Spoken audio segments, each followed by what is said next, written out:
দেখছেন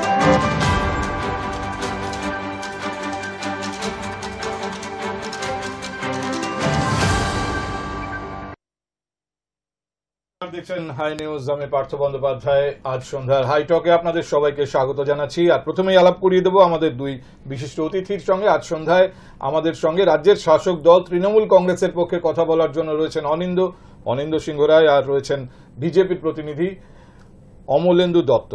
অমলেন্দু আইনজীবী এবং বিজেপির সক্রিয় কর্মী। আমি গতকাল জানিয়ে কথা বলছিলাম, অর্থাৎ এই সংবিধান সংশোধনী বিল, তাই নিয়ে আজ জল আরো কিছুটা গড়িয়েছে। রাজ্যসভায় আজ এই বিল পেশ করার কথা ছিল এবং রাজ্যসভায় আসলে যৌথ সংসদীয় কমিটির কাছে এই বিল পাঠানোর প্রস্তাবই করা হয় কেন্দ্রীয় স্বরাষ্ট্রমন্ত্রীর তরফ থেকে। যদিও অনলাইন গেমিং সংক্রান্ত যে বিলটি, সেই বিলটি রাজ্যসভায় গৃহীত হয় এবং সেটি দুটি লোকসভা এবং রাজ্যসভা দুটিতেই পাস হয়ে যাওয়ায় সেটি আইনে পরিণত হলো বলা যায়। কিন্তু সংবিধান সংশোধনী এবং জানিয়ে বিতর্ক, প্রধানমন্ত্রী হন বা মুখ্যমন্ত্রী বা কোনো মন্ত্রী যদি 30 দিনের বেশি জেলে থাকেন তাহলে তাকে সরিয়ে দিতে পারবেন রাজ্যপাল বা রাষ্ট্রপতি।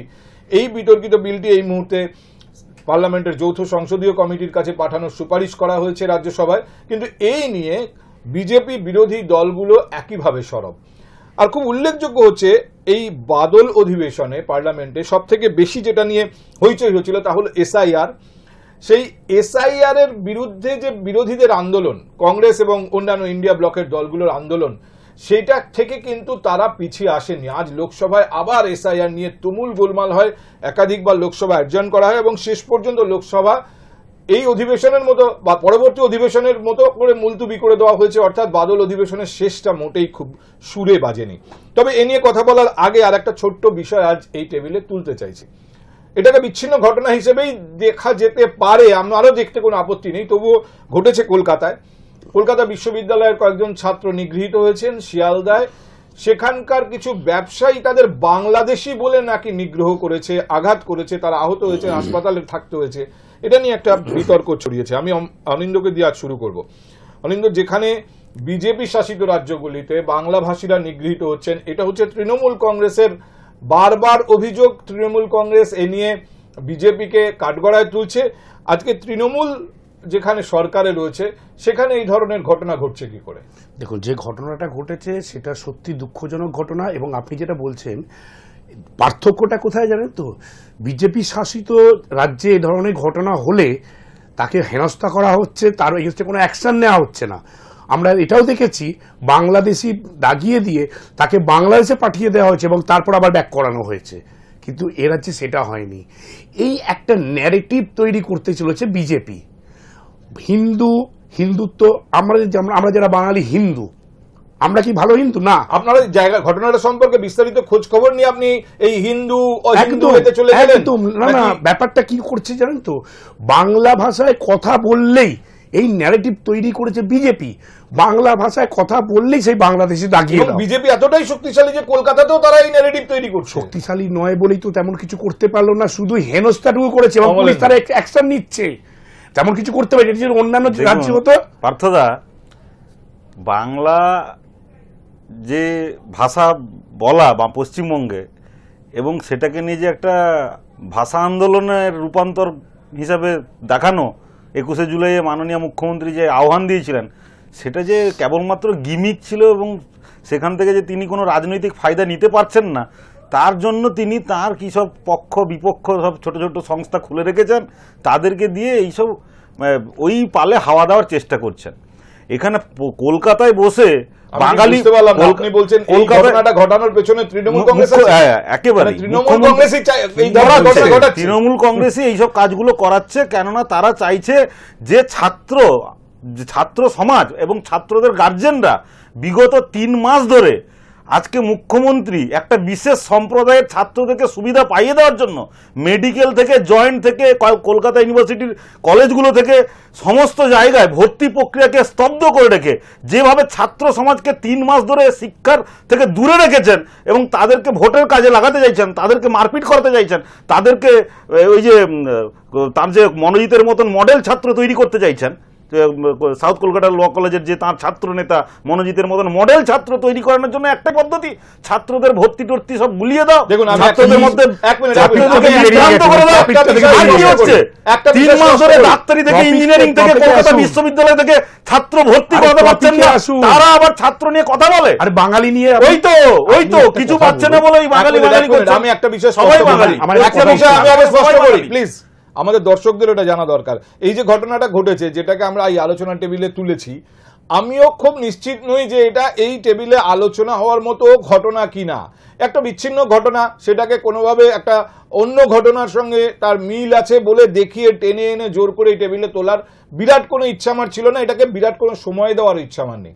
আমি শুধু একটাই লাইন আমার কানে আসাতে আমার মনে হয়েছিল এই আলোচনাটা আসা উচিত, যে তারা নাকি ছাত্ররা নাকি বাংলাদেশি বলে তাদের নিগ্রহ করা হচ্ছে।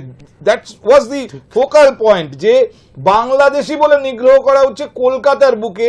তারপরেই সেকেন্ড লাইনটা আসে তার সঙ্গে, যে যারা নিগ্রহ করেছে তারা কলকাতার বাসিন্দা নয়, তারা অবাঙালি।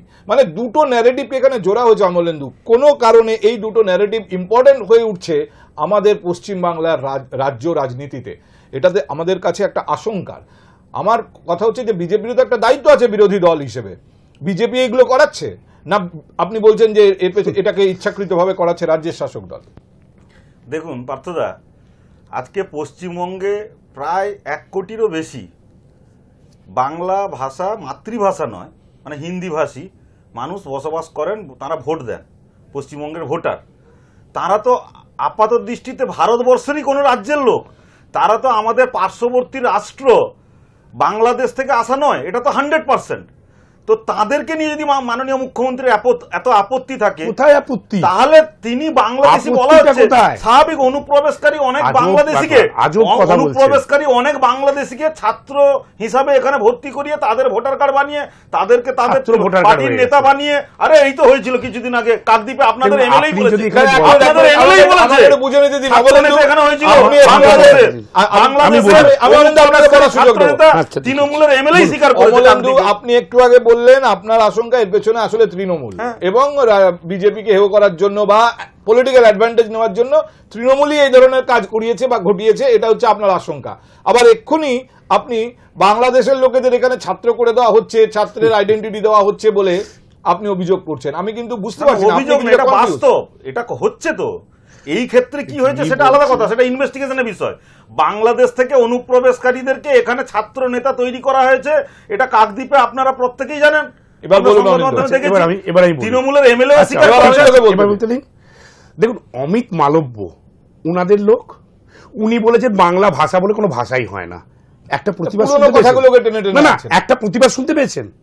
এই যে আমরা বাঙালি, হিন্দু বাঙালি, ওরা মনে করে যে আমরা এই আসল বাঙালি হিন্দু নই, আমরা মাছলি খেকো হিন্দু। ওরা একটু নিচের চোখে দেখে আমাদের, এবং এরা চায় ইন্টেনশনালি কিছু লোক বিজেপি করা আমাদের এখানে। তো যেটা বলছিলেন ন্যারেটিভ চায় বলে কাউকে সার্বিকভাবে দাগিয়ে দেওয়া, এটাও তো আজকে আপনারা রাজনৈতিক উদ্দেশ্যে বলছেন। বাস্তব কি আপনি দেখেননি যে বিএসএফ পাঠিয়ে দিয়েছিল, আবার তাকে ব্যাক করিয়েছে? আপনি দেখেননি জেসিবি দিয়ে ছুঁড়ে ফেলে দেওয়া হয়েছিল, আবার তাকে নিয়ে আসা হয়েছে? আপনি দেখেননি এখানকার বাসিন্দা তাদের এনআরসির জন্য চিঠি পাঠাবে? আপনি দেখেননি? আজকে যে কথাটা আপনি বলছেন, দেখুন আজকে এখানে বিভিন্ন রকমের দেশের মানে জেলার লোক বা অন্যান্য স্টেটের লোক এখানে থাকেন, হিন্দিভাষী। আমি একটা কথা বলি, আমি দেখেছি খুব মানে খোলাখুলি ভাবে রীতিমতো যতটা মানে ওপেনলি হতে পারে ততটা ওপেনলি হিন্দু মুসলমান বলে রাজনীতি করা শুরু করেছিলেন শুভেন্দু অধিকারী। এবং এই যত নির্বাচন এগিয়ে আসছে তিনি আরো খোলাখুলি এ নিয়ে কথা বলছেন, মুসলমানদের ভোট চাই না, অমুক তমুক। একটা সময়ে আমরা রাজনীতিতে হিন্দু মুসলমান এইসব হবে, এটা আমাদের কাছে কাম্য তো ছিলই না, আমরা ভাবতেও পারতাম না। সাংবাদিক হিসেবে যখন কাজ করি শুরুর দিকে আমরা তখন ভাবতে পারতাম না।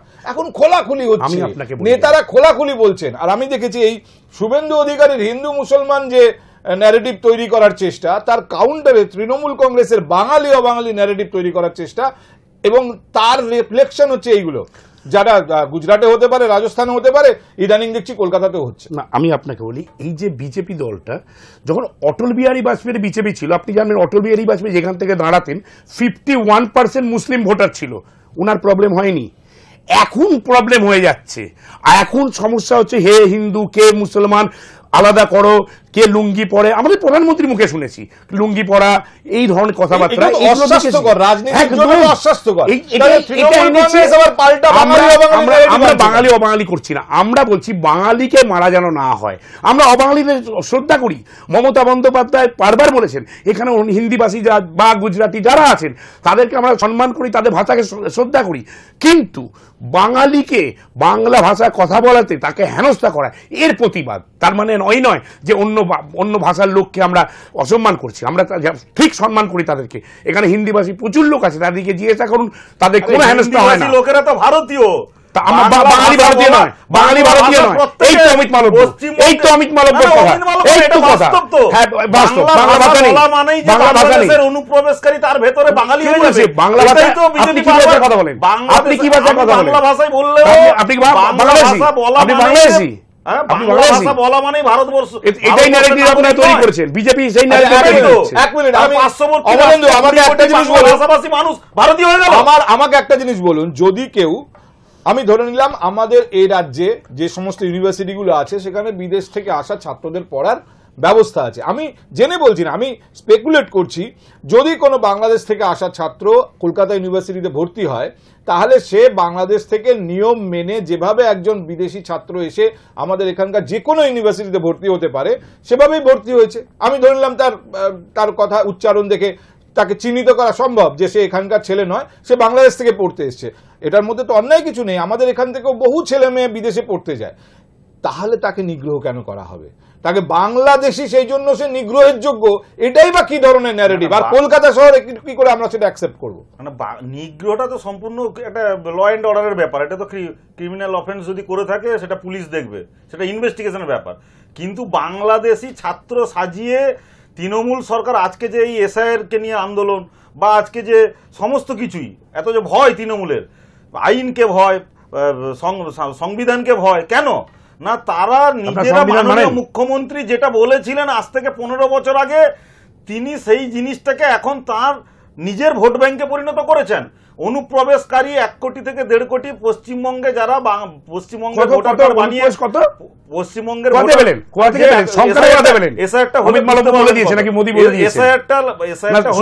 বুঝতে পারবেন, বিহারের থেকে অনেক বেশি করতে পারলেন না, আপনি বলে দিলেন একটা। তারা যে পশ্চিমবঙ্গে ভোট ব্যাংকে পরিণত হয়েছে এবং তাদেরকে যে কোনো ভাবে প্রোটেক্ট করতে হবে। আপনি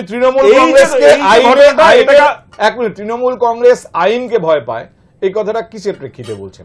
তৃণমূল কংগ্রেস আইনকে ভয় পায়, তার জন্যই তো পার্লামেন্টে আজকে যে 130তম বিল আনা হয়েছে, 130তম অ্যামেন্ডমেন্টকে আনা হয়েছে। আরে পিপল রিপ্রেজেন্টেশন অ্যাক্টের অনুযায়ী যে বা সেটাকে এই যে সংশোধনী বিল, তাকে কেন অপোজ করছে? ও আচ্ছা আচ্ছা কেন অপোজ করছে? আইনকে ভয় পায় এই তৃণমূল কংগ্রেস, অপোজ করা মানে হচ্ছে একটা পার্লামেন্ট তাদের আইন সব, মানে আপনার এই হচ্ছে বিজেপি, মানে পার্লামেন্টে তাদের মনে হয়েছে পার্লামেন্টের যারা আছে এখানে মানুষ নির্বাচিত করে পাঠিয়েছে, সেই তার বিরোধিতা করা মানে হচ্ছে আইনকে ভয় পায়। আমি এবার তাহলে আলোচনাটা নিয়ে আসি। আমি শিয়ালদার ঘটনাটা একদম শুরুতে উল্লেখ করেছি, এর বেশি সময় ওই ঘটনাকে আমরা দিচ্ছি না, আমরা ধরে নিচ্ছি এটা একটা বিচ্ছিন্ন ঘটনায়, কিন্তু তার উপর কোনো ন্যারেটিভ যদি চাপানো হয় এবং সেটার পিছনে যদি কোনো পলিটিক্যাল ইন্টেনশন থাকে সেইটাকে ছুঁয়ে যাওয়ার জন্য আমি টেবিলে তুলেছিলাম। আমার ধারণা বাকিটা আমাদের দর্শকদের উপর আমি ছেড়ে দিচ্ছি, তারা বুঝে নেবেন। এবার আমি আসি পার্লামেন্টের এই 130তম যে সংবিধান সংশোধনী বিল, সেই বিল প্রসঙ্গে। আমি আপনাদের শুরুতেই বলেছি রাজ্যসভাতেও আজকে এই বিষয়ে বলতে শুরু করেছিলেন অমিত শাহ এবং তারপরেই তিনি বলেন যে তিনি প্রস্তাব করছেন এটা যৌথ সংসদীয় কমিটির কাছে পাঠানো হোক। এখনো পর্যন্ত বিরোধীরা মনে করছেন রাজ্যসভায় এই বিল পাশ করানোর মতো স্ট্রেংথ বিজেপির নেই। কিন্তু মূল প্রশ্ন হচ্ছে কিরেন রিজিজু, যিনি সংসদ বিষয়ক মন্ত্রী, তিনি বলেছেন যারা বিরোধী, বিজেপির বিরুদ্ধে যে রাজনৈতিক দলগুলো আছেন তারা এই বিলের বিরুদ্ধে। এটা কেন? তারা অ্যাকচুয়ালি যদি সত্যি দুর্নীতি না করেন তাহলে এই বিল থেকে তাদের ভয় পাওয়ার কিছু নেই। আমি কিরণ রিজিজুর কথাটা, মানে তার সাংবাদিক সম্মেলনে বক্তব্যের একটা ছোট্ট অংশ শুরুতে আপনাদের একটু শুনিয়ে নিই।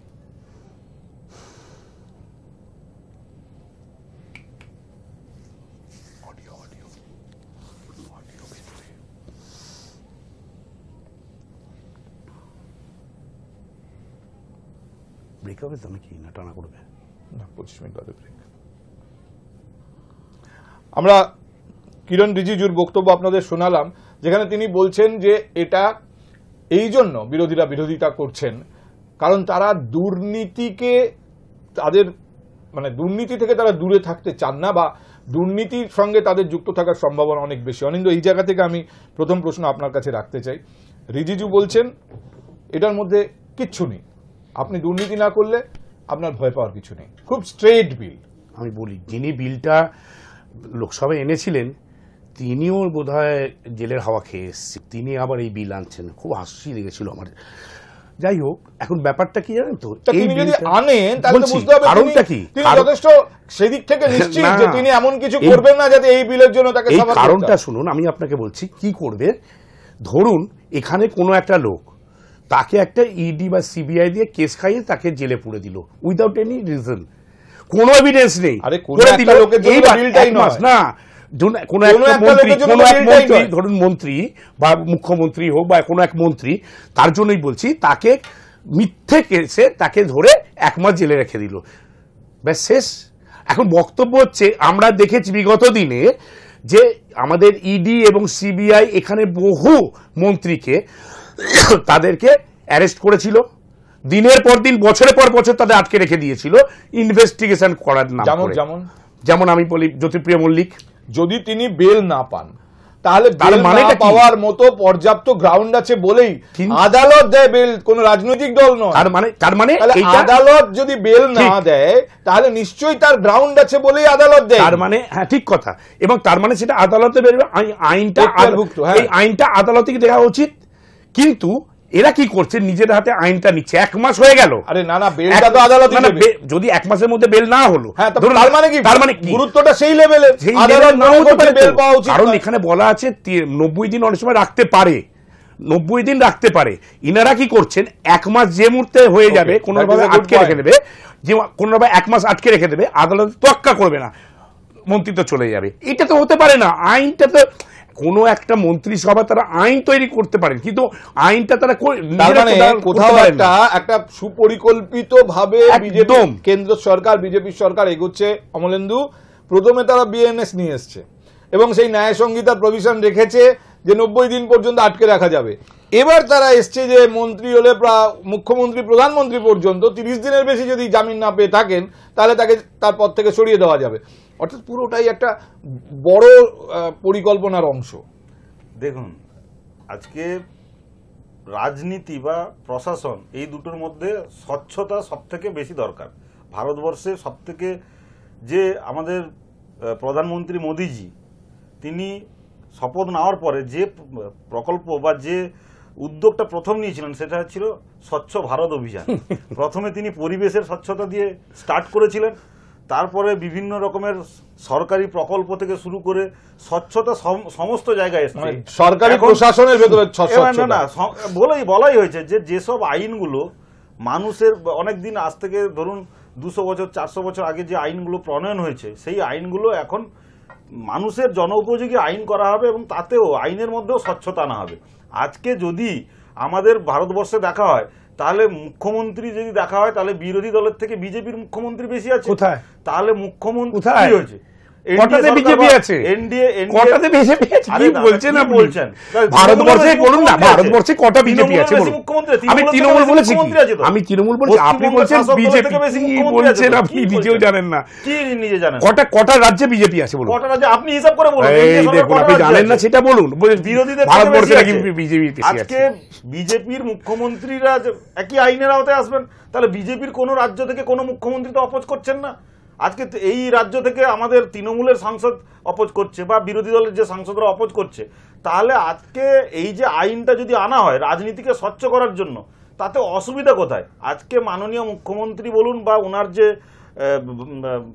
যুবরাজ, যিনি পার্লামেন্টে বা অন্য প্রেস বাইটে আজকে অপোজ করছেন এই যে 130তম বিলের, তিনি নিজেই তার সংশয় আছে যে তিনি হয়তো জেলে যেতে পারেন। কি করে বলছেন আপনি? আরে আপনি উনি না না উনি ওনার মনে ভেতর আপনি বুঝে যাচ্ছেন অবান্তর কথাগুলো বলেন কেন? কি করে সিবিআই ইডির কাছে উনি তো যান দেখা করতে, সিবিআই ইডি কাছে দেখা করতে গেলে দেরি হয়ে গেছে। তাহলে দেখা করতে কেন না? সেটা শুভেন্দু যায় না, শুভেন্দু যায় না বলে অমিত শাহ পায়ে পড়েছিল। কোটি মানুষকে দেখা করতে যায় শুভেন্দু ক্রিমিনাল অফেন্সের সাথে যাদের মনে করছে কোন ইনভেস্টিগেশন এজেন্সি যে উনি বলছেন আমি বুঝতে পারছি কিন্তু এভিডেন্স থাকতে পারে তাকেই তো ডাকে। আচ্ছা আমার কাছে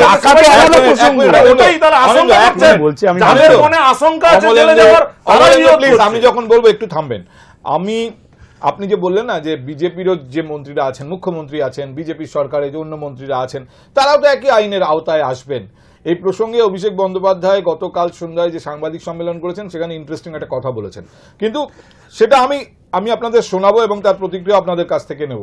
আমি অনিন্দ ফিরে আসি একবার তৃণমূল কংগ্রেসের কাছে। আমি ধরে নিচ্ছি এখানে ইন্ডিয়া ব্লক যৌথভাবে আপনারা সবাই এই আইনের বিরোধিতা করছেন, কিন্তু এই প্রশ্নটা বিজেপির তরফ থেকে করা হচ্ছে যে একজন মন্ত্রী বা মুখ্যমন্ত্রী প্রধানমন্ত্রী হলে তো বটেই, তারা সেই স্তরের নেতা, সেই স্তরের রাজনীতিক যাদের বিরুদ্ধে চট করে কোনো আজ অব্দি এরকম খুব কম উদাহরণ আছে যেখানে আইনত ব্যবস্থা নেওয়া হয়েছে। আর যদি নেওয়া হয়ে থাকে আমাদের রাজ্যে নয়, সাম্প্রতিক ঘটনা হচ্ছে অরবিন্দ কেজরিওয়াল। এখানে বলা হচ্ছে যে 30 দিনের বেশি তিনি জেলে বসে থাকবেন অথচ সেখান থেকে প্রশাসন চালাবেন, সেইটা বন্ধ করা দরকার, যেটা অরবিন্দ কেজরিওয়ালের সময় হয়েছে। আমি আপনাকে বলি, ওখানে 30 দিন জেলে বসে থাকা নয়, উনি দেখুন কনভিক্ট হয়ে যাওয়া এক জিনিস, আর কাউকে জিজ্ঞাসাবাদ করা হয়নি তখন, এবং কেউ হয়নি। আপনি শুধু অরবিন্দ কেজরিওয়াল, আপনি শিবু সোরেনের কথা বলে যাচ্ছেন না, মুখ্যমন্ত্রী থেকে না। আমি আপনি বলি শিবু সোরেন তাকেও ঠিক একইভাবে আটকে রেখে দেওয়া হয়েছিল, অরবিন্দ কেজরিওয়াল তাকে ঠিক একইভাবে আটকে রেখে, মানে বিজেপির ন্যারেটিভটা এরকম তৈরি করতে চায় অবিজেপি রাজ্যে, সেখানে মানে ইচ্ছাকৃত তাদেরকে ইডি বা সিবিআই লাগিয়ে, ইচ্ছাকৃত বারবার বলছি লাগিয়ে তাকে আটকে দেওয়া। ব্যাপারটা তো একদিনের মন্ত্রিসভাকে যদি বিজেপির জায়গায় কংগ্রেস আসে কেন্দ্রে, তাহলে তো বিজেপির যে সমস্ত রাজ্যে সরকার থাকবে সেখানকার মুখ্যমন্ত্রীরা একই থ্রেটের মুখে পড়বেন এবং কংগ্রেস একই রকম ভাবে এটা অপব্যবহার করতে পারে। আপনি আগেই মনে করছেন এটা অপব্যবহার হবে। আপনার এই একটা সমস্যা, যেখানে আপনি অন্যান্য কথা বলছেন না, অবিজেপি যারা ধরুন ক্ষমতায় যদি আসে তারা এইভাবে মানে মিসইউজ করে না, এজেন্সিকে এইভাবে মিসইউজ করে না, বিজেপি করে, একমাত্র বিজেপি। এই এখনকার বিজেপি। আমি এটা নিয়ে একটা কথা বলি, এই যে শুনছিলাম মানে ভারত স্বচ্ছ ভারত করছে, কিছুদিন আগে আমি দেখলাম 1.5 লক্ষ কোটি টাকা রাইট অফ করে দিয়েছে ব্যাংক, এই মোদী গভর্নমেন্টে 1.5 লক্ষ কোটি টাকা ঋণ নিয়েছিল। কে ঋণ নিয়েছিল? আমি আপনি নয়, ইন্ডাস্ট্রিয়ালিস্টরা ঋণ নিয়েছে, তাদের রাইট অফ করে দিয়েছে। এই তো অবস্থা দেশে, তাই আজকের আলোচনা বলছে উনি যে বলছেন না ভারত স্বচ্ছ হয়েছে কি আপনি বলুন তো? এই নামনি গঙ্গা বলে একটা প্রকল্প হয়েছিল, আপনি গিয়ে দেখুন তো কাজ হয়েছে? এই বিজেপি কোনো কাজ করে না, শুধু চেষ্টা কি বলুন তো, কি করে ভোট চুরি করব। আমরা তো সেটাও দেখেছি, প্রধানমন্ত্রী কোনো কথা বলতে পারেননি, ভোট কি করে চুরি হয়েছে সেটাও জানা গেছে, রাহুল গান্ধী বলেছেন সেটাও বলতে পারেননি।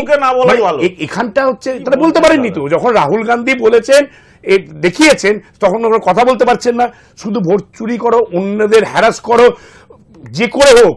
যেমন অরবিন্দ কেজরিওয়ালকে অযথা আটকে রেখে দিয়েছিল, রেখে দিয়ে ভোটটা করিয়ে নাও, ওখানটা জায়গাটা নিয়ে নাও, কারণ তারা জানে এই পশ্চিমবঙ্গ বা অন্যান্য রাজ্যে গণতান্ত্রিক পদ্ধতিতে এই বিজেপি আসবে না, তার জন্য অন্য পদ বাড়ছে।